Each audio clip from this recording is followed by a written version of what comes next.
terms of countries that are most ready for secular Koranism, we should consider them one by one. Let us first consider the countries that are furthest away from secular Koranism, which is the antithesis of liberal democracy, feminism, and representative democracy. So the reason why secular Koranism is so universally reviled in the West is because it is the antithesis of liberal democracy, operating under the rules of intersectionality, which was generated by feminism. So there you have Western nations furthest away from secular Koranism. The country closest to secular Koranism would be Iran, who is already Muslim, who had their Islamic revolution, their Iranian revolution, that brought about their Islamic theocracy.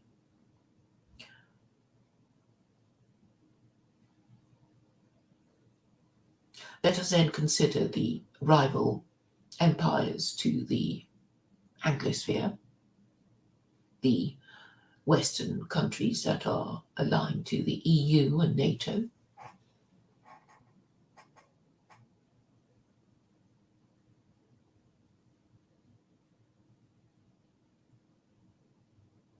So the first to consider is Russia, who are, well, if you read Dugin's posts in his Telegram group, you would know that he is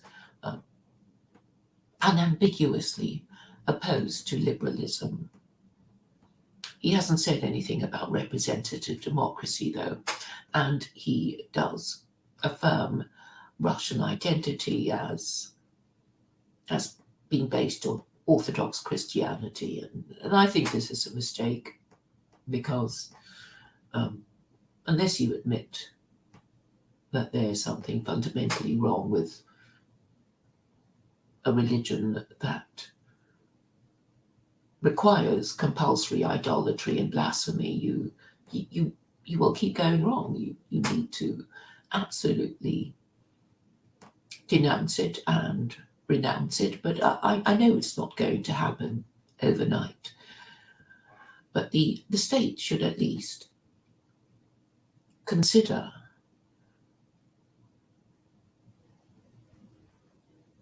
the viability of Christianity. I know the Russian government would predictably say that, Russians need to feel a sense of tradition, and our traditions are Orthodox Christianity, and we're not going to. And I'm not actually saying don't go to church. What I am proposing is that public intellectuals all over the world need to consider whether idolatry is in fact harmful. I don't see why there shouldn't be a global discussion of the no-hide laws. If we all think that we're on the cusp of a global apocalypse, that is the Third World War, that would bring us closer to a nuclear apocalypse, then we should be asking ourselves, what happened? What went wrong? And of course, it's something to do with politics and religion, isn't it? Our politics fail when our religion fails. And I'm saying that Christianity has proven itself to be incapable of reformation. And that is why everything is going wrong. And because of the low-grade people who subscribe to me, most of them are low-grade, low status, low information, no education, people who are, well, not from not from the best of their race or nation, let us say. These people are incapable of thinking in the abstract, and they hate people who are good at thinking in the abstract, and these would be Jews. Jews are very good at thinking in the abstract because their religion has the incentive to make them think in the abstract. So they are the world's natural lawyers and natural intellectuals and natural theologians.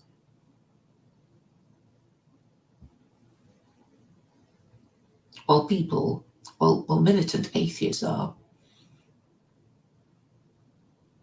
always pointing out that religious people are stupid, they really mean Muslims and Christians who are demonstrably stupid when they try to explain their beliefs.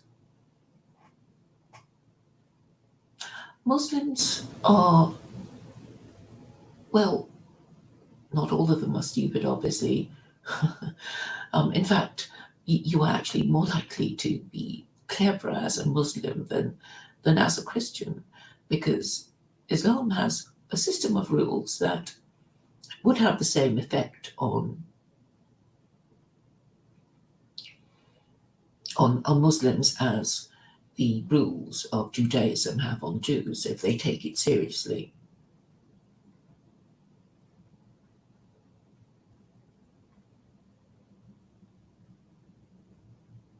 But Christianity is the worst of all because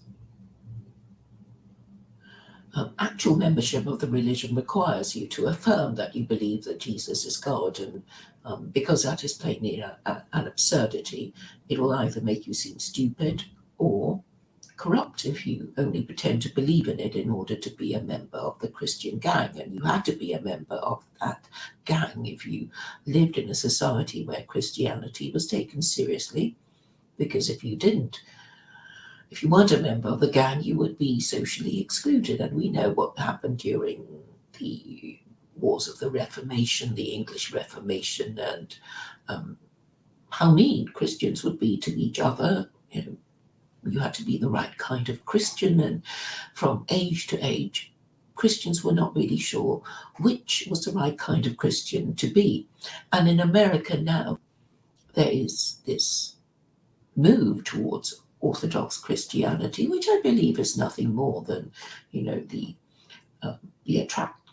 attraction that most people have towards the untried and exotic, and because the Americans don't have a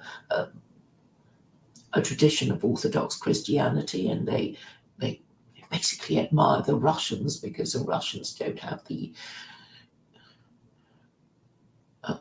Russians aren't woke.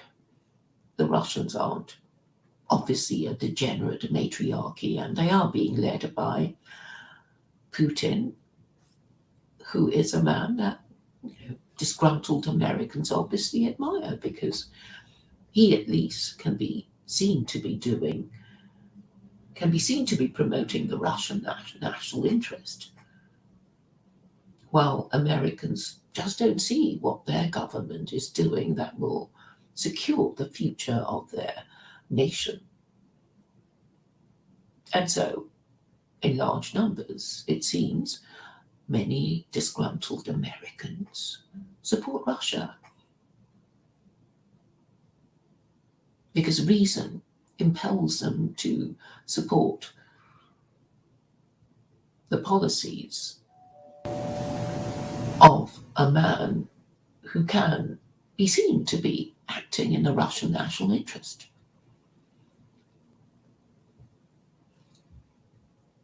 And so they think, these Americans who think rather egotistically, in my opinion, that by going to a different church on Sundays, they're going to somehow miraculously save their country. And of course, it's not going to make any difference, because America is a country that has no official religion.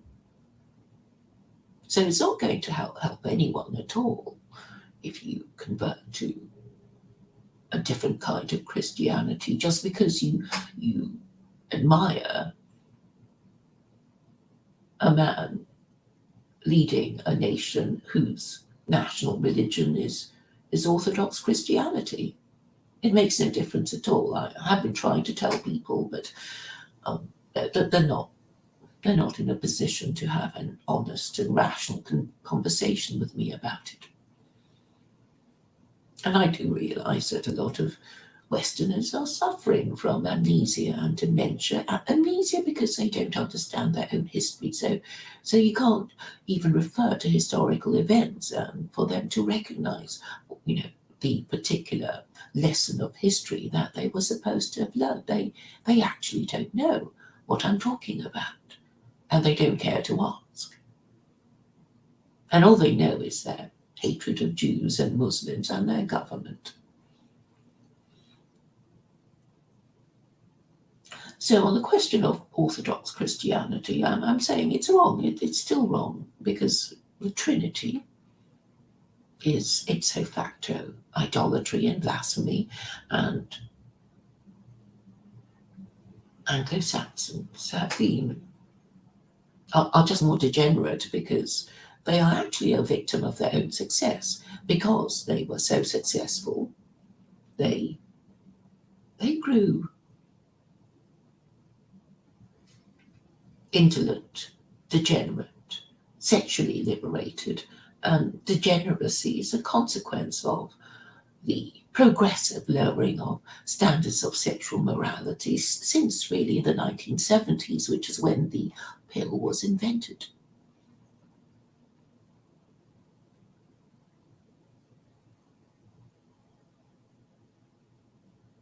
I'm pleased to note that these questions are slowly being discussed. I suggest you follow Joseph Ford Cotto on Twitter.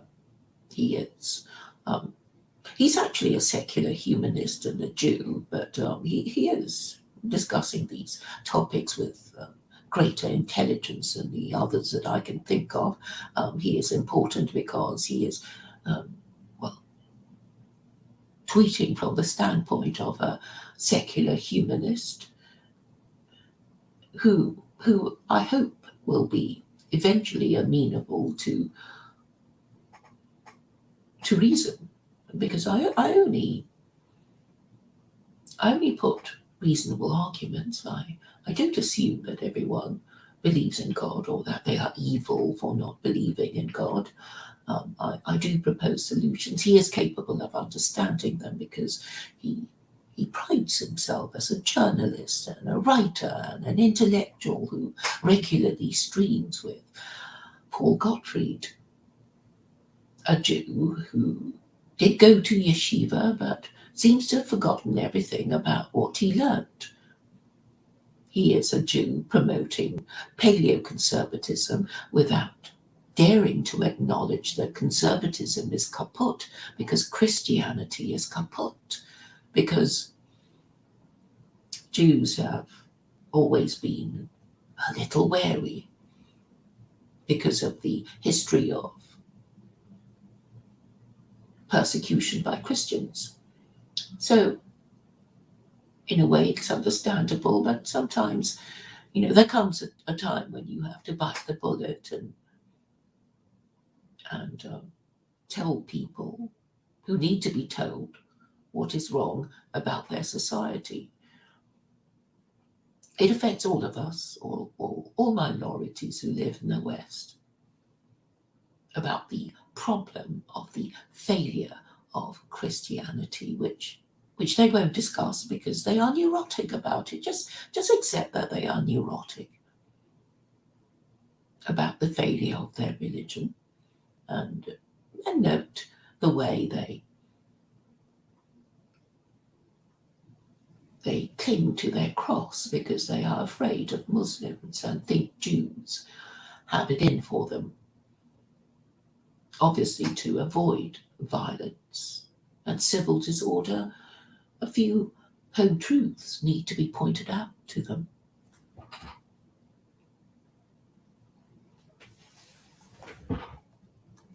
To these neurotic Gentiles who don't understand their own history. Now things are getting quite difficult because I sense that my channel is being suppressed, but it shouldn't.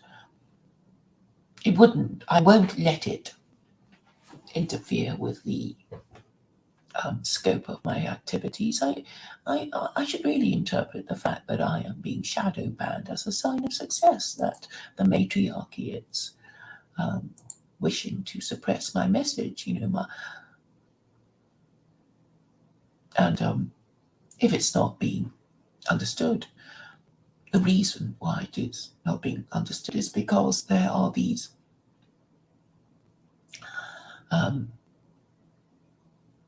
the dissident right are deliberately avoiding me and suppressing me by implication. Not that they have any better ideas, they just want to reject mine. And I know they haven't got anything better because I monitor their streams and I know they really haven't got anything to offer that is morally and intellectually respectable or could be considered viable or even legal in our age of hate speech. And that is because they are morally corrupt.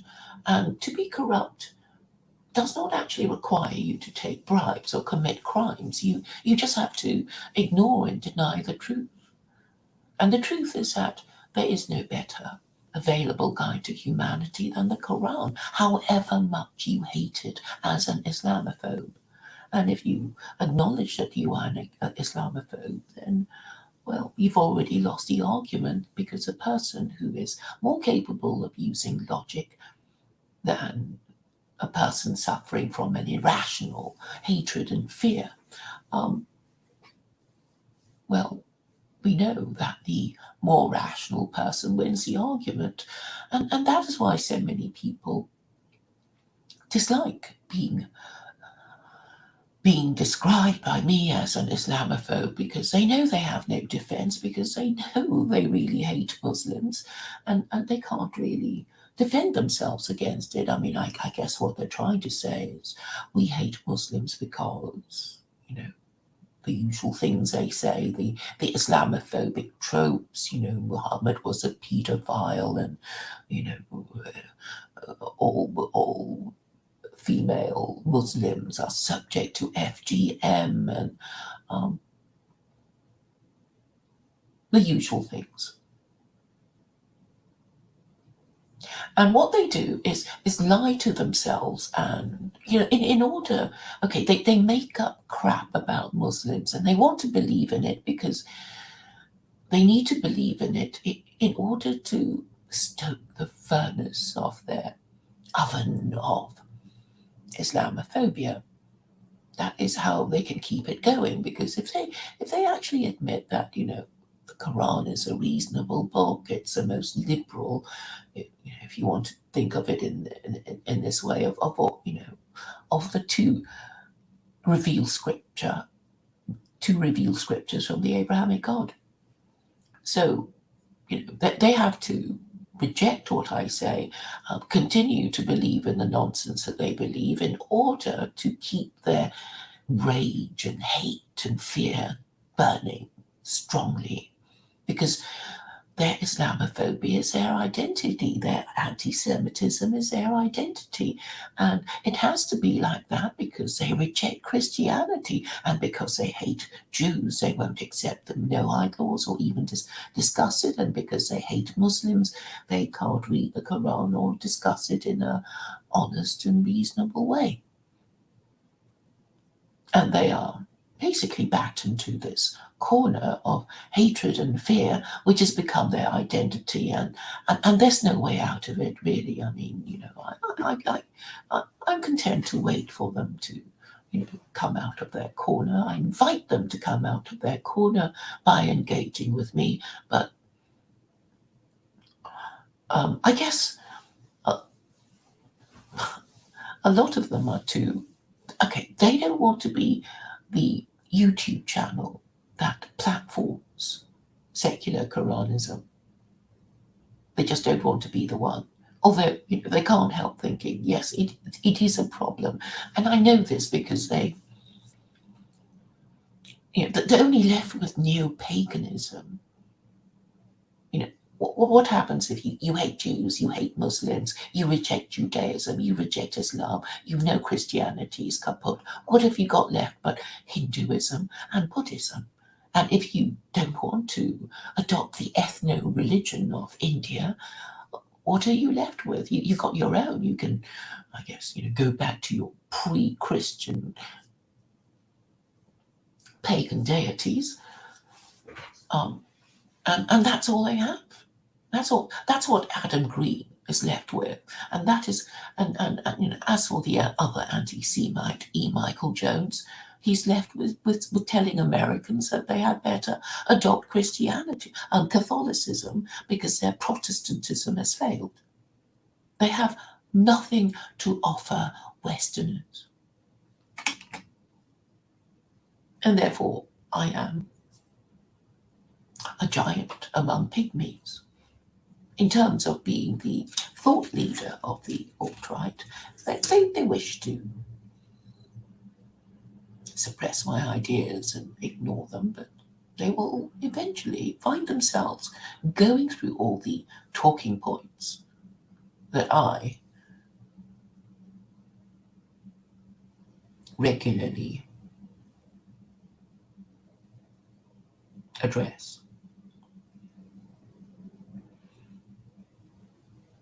So I think it's only a matter of time before they will have to reluctantly consider the new religion, that is going to be the basis of Western identity. Because identity cannot, your group identity cannot exist if you don't have a rule book. You can say that, well, we're all white, but Western history has shown that even white people with a religion doesn't mean that other white people can't be your enemies and your killers. When you think of the European wars of religion and the First and Second World Wars, and if we have a Third World War, it'll be more Christians killing each other. So the best way out of this, the quickest way out of this, and when I think, when I'm talking about the quickest way, I'm talking about a solution that would come about in my lifetime. And it is this, that Russia and China discuss secular Koranism.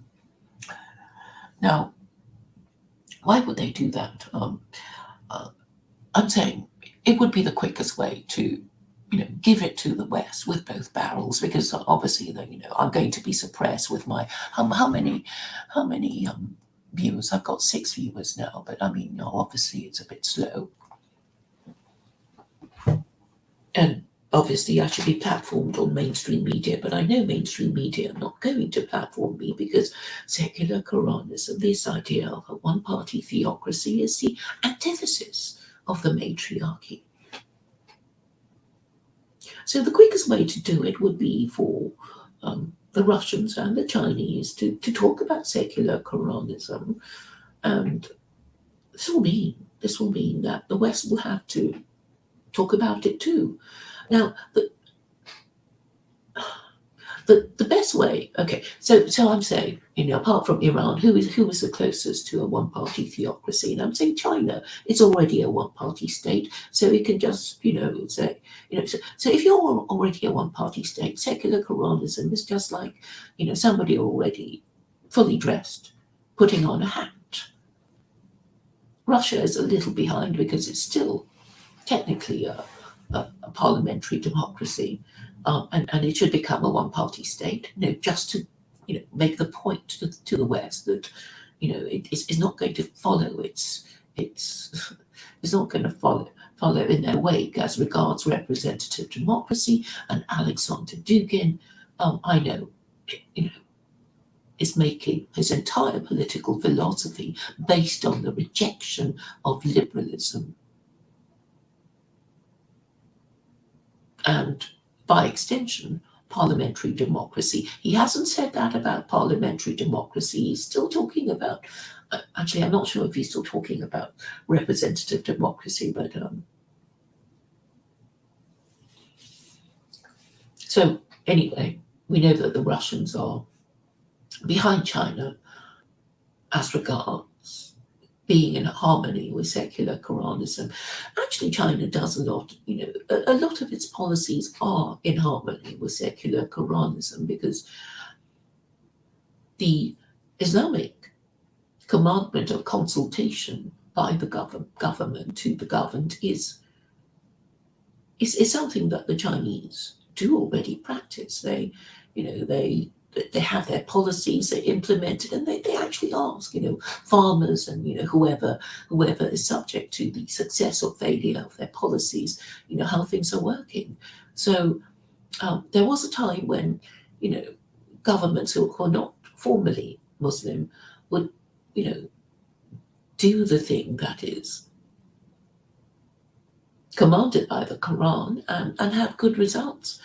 I think Britain, once upon a time, I would say in the Victorian era, when people were honourable, or they tried to be, they actually did want to do the right thing and talked about, justice must not only be done, it must be seen to be done. And it was, one of the, more noble manifestations of the rules of natural justice. Unfortunately, in their current degenerate state, they've forgotten about all these principles of natural justice that would be in harmony with Islam. But that is because they are now a matriarchy, and all that is required.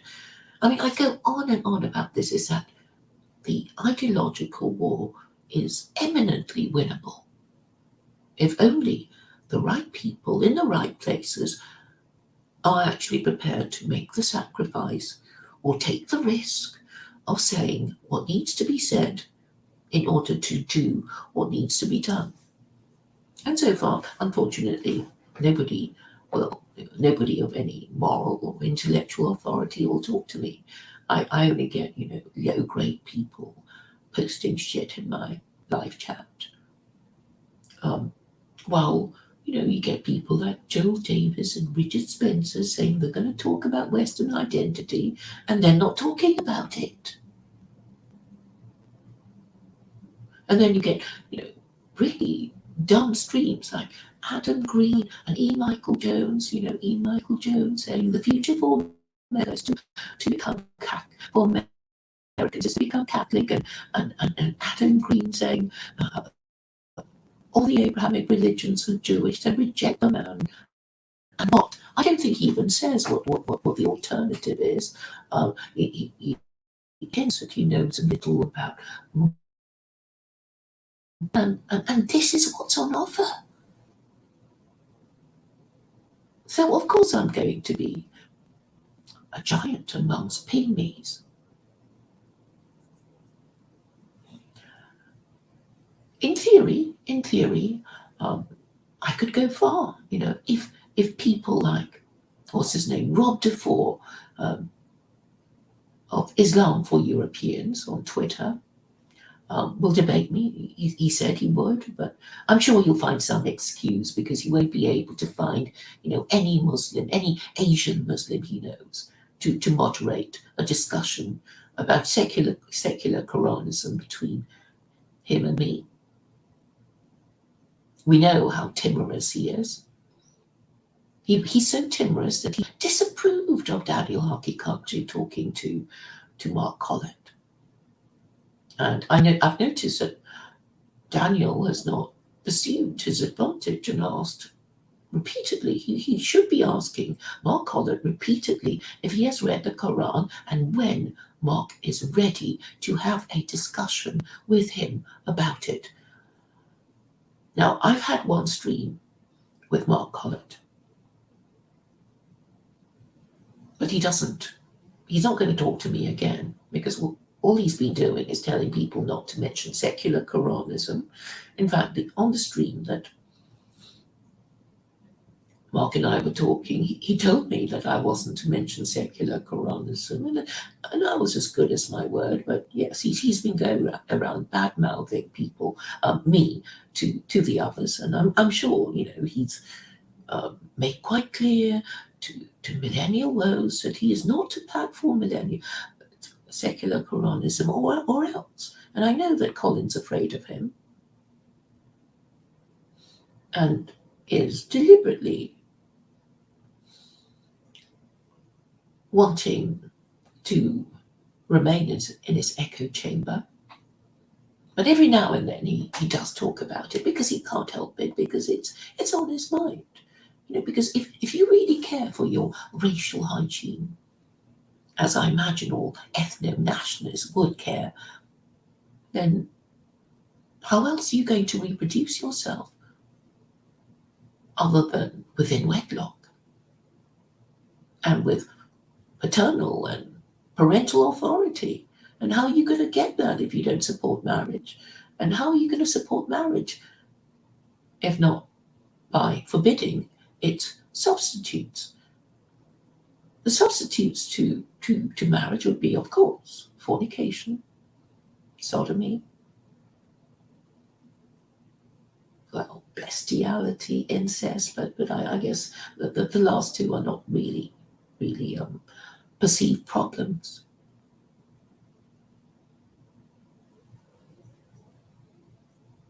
So perhaps it doesn't matter that very few people listen to me. There's only 4 at the moment. As long as those 4 are important people who are in a position to send out the right instructions and directions.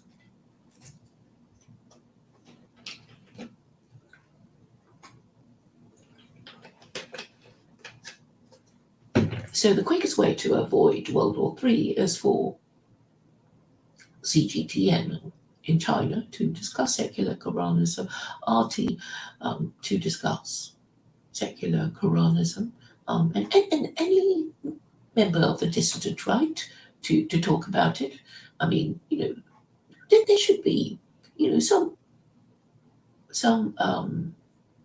attempt to deal with new ideas, shouldn't there? You should, well, at least engage with it. You don't have to accept it immediately. I'm not expecting you to accept it immediately or allow to challenge me. I'm here to be challenged. But I think they refuse to challenge me. They decline to challenge me. They flee from me because they know they have no arguments, which is tantamount to acknowledging that I have already won the argument. So if I have won the argument, then they should be discussing it. So I'll list the names: Ed Dutton, Millennial Woes, Mark Collett, Academic Agent. They are the people, they are the Islamophobes who won't talk about these subjects. And those of you who think that they should be providing a service to you, the morons and vegetables in the chat, should be asking them, demanding that they discuss secular Koranism, at least amongst themselves, if they dare not engage directly with me. That's the least you can do as, the funders of their super chats and super stickers. That's the least you can do. I mean, aren't you curious? Wouldn't you like to know what they're going to say? In fact, I do get communications from people saying, well, why doesn't Millennial Woes platform you? I would so love to see you on Millennial. And most interestingly, this person who mentioned that is actually gay. Right. So, he spotted through I've made it quite clear that, secular Koranism is not about throwing gay people off, tall buildings and all that sort of nonsense that a lot of Islamophobes want to pretend that it is, because they need to regularly stoke the furnace of their Islamophobia. So there's a lot of intellectual dishonesty around because they just can't bring themselves to discuss it. So, okay, so I understand that, the low education, low status, low information people would feel a little bit nervous about engaging with me directly, but surely,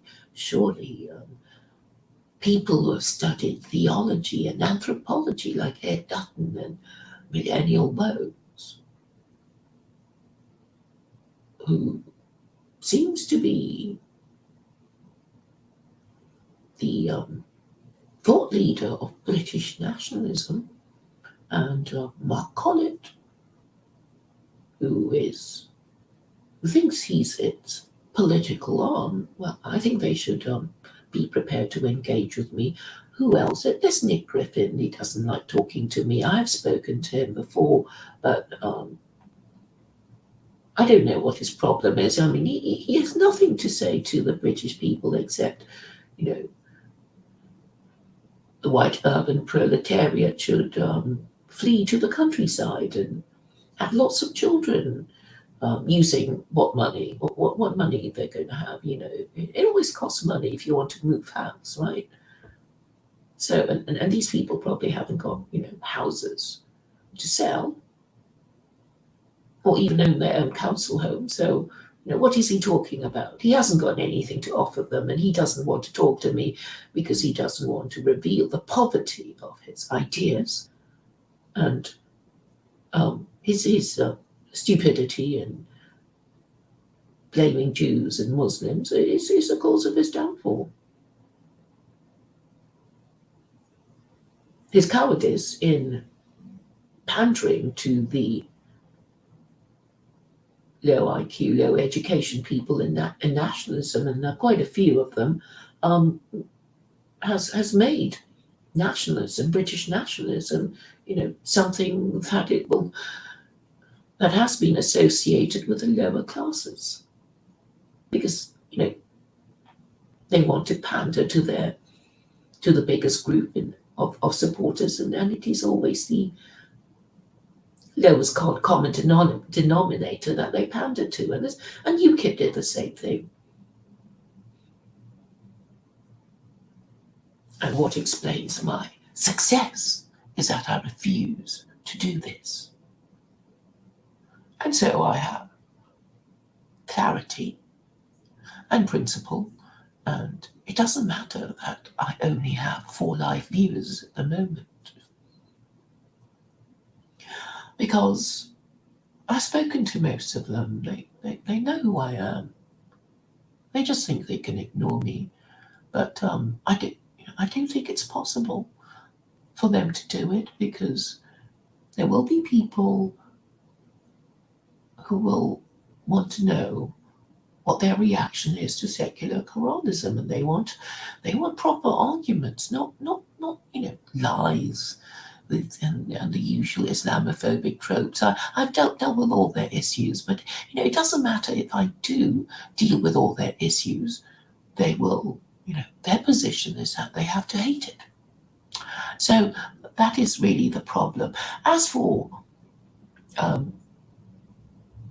mainstream media, I guess they take the same corrupt and dishonest position about secular Koranism. They don't want engagement because they don't want me to win the argument or for me to get the message through.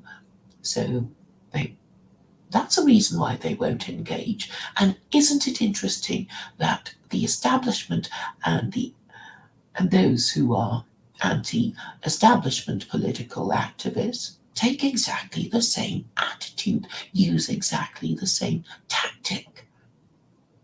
And this is evidence of their corruption and intellectual dishonesty. And now I will read the chat. And before that, I will say that the quickest way for me to win the ideological argument is to get Russia and China to discuss secular Koranism, whereupon it will become unignorable. And when they talk about it on CGTN, on RT, the Western, I guess, security services, the propagandists would have to take notice and be bounced into taking some sort of action. And it wouldn't actually even matter what they said about secular Koranism. It's just that the moment they mention it, it will be unleashed.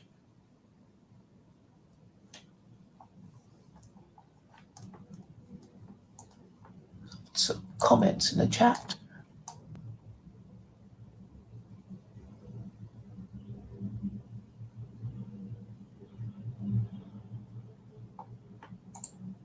What do you mean? AF took a hit from several influential retailers. Who do you mean? Who is AF? Oh gosh. Colin Colenso is still gay for Nick Fuentes.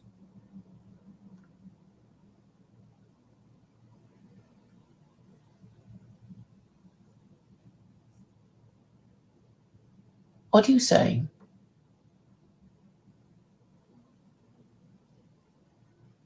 Are you saying Nick Fuentes has said something about Koranism? Has he? I mean, it's just so difficult working out what you're saying. You know, you're mostly half mad anyway, and you can't even post grammatically.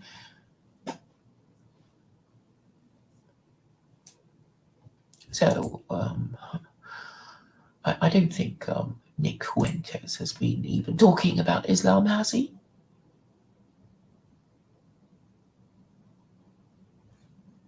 On the matter of the war in the Ukraine, I agree with Colin Colenso, who says Ukraine is a deep state, pretend state, which is sacrificing its population for political corruption.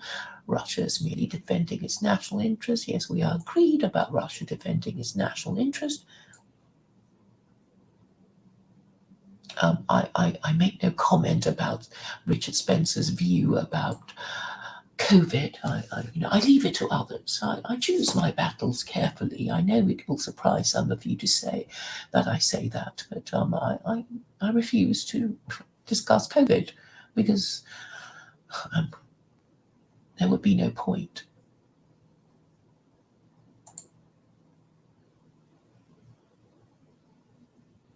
So Stephen James wants me to narrow it down by saying, you know, if secular Koranism is not adopted by the West by a certain date, then it's all over. But it is about, you know, I guess it's similar to you know, skeptics trying to narrow down people. I mean, Jews who, well, yes, it's not just Jews who expect the Messiah, you know, to you know, actually predicting the date. But we know what happened to the Seventh-day Adventists. They actually said it would. The Messiah would come on the 22nd of October, 1844. It was so precise in that prediction that you know, so when it came and went, that was the end of Seventh Day. Well, it's not really. I mean, it's still, you know, we know that Luke Ford's father was a Seventh-day Adventist.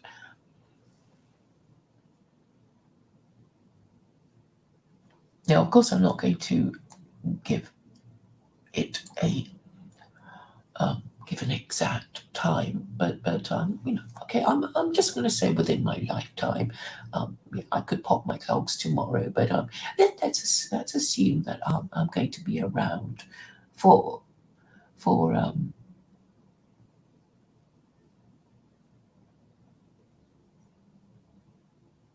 2 decades. Just give it, you know, okay, say a quarter century. Let's give it a quarter century because it's nice and neat.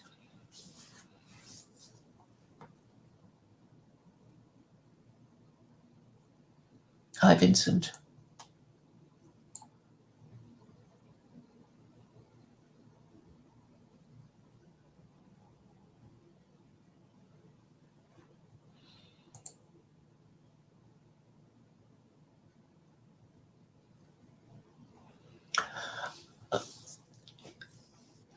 I know what you're saying about academic agent, but I I would like it to be Millennial Rose because he's still the most engaging personality, and I know he is monetizing it, and because he is the most engaging personality,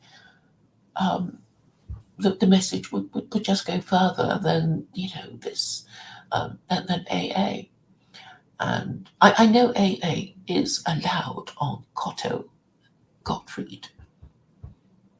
Well, I'm not, but that's because cautious Cotto is being his cautious self, and I'm sure Gottfried agrees with him about not platforming me because he doesn't want to upset his Christian supporters.